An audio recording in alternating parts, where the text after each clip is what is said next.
ability. And this time we will start with Jason. This particular issue, I'm not 100% sure about, but in general, with all of our state agencies, there needs to be more accountability to the people. That begins with the process of the state auditor's office looking through their programs, and then the legislature looking and making recommendations on how they streamline and do a better job providing services for the people. Without an accountability, allowing these things to just go on, we see it just get worse and worse over the years. So specifically, how do we address this? Again, I'm not sure, but a process needs to start, conversations need to begin, and accountability needs to be had in these all state agencies, not just this one. Tim? Would you repeat the question for me? Sure.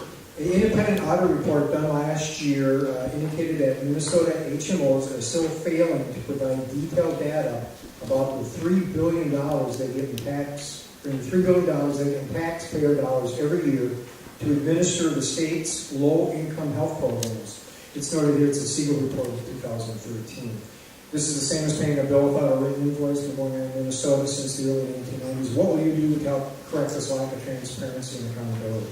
Okay, I thought that's what the question was. HMOs are not a state agency, by the way. They are independent companies that operate healthcare organizations.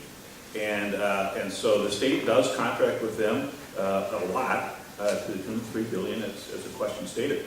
And what's been happening is they've been accumulating more and more and more money all the time to the tune of hundreds of millions of dollars that they now have stashed away.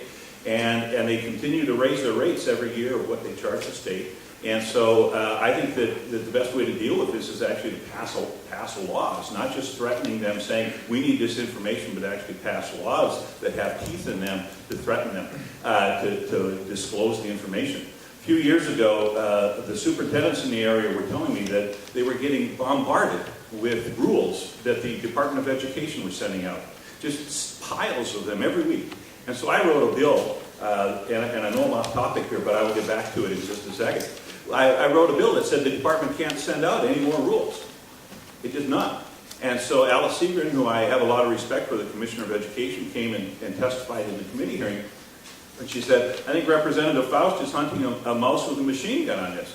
And I said, and when it was my turn, I said, well, I think that just shows she doesn't realize how big a problem this is causing for the schools.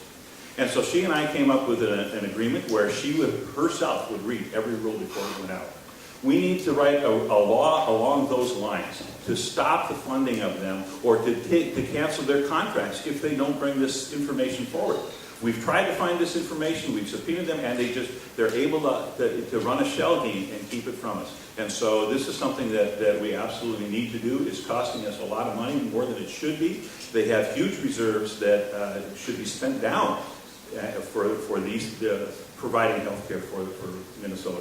And so it's a big issue and a big problem and something we definitely need to address.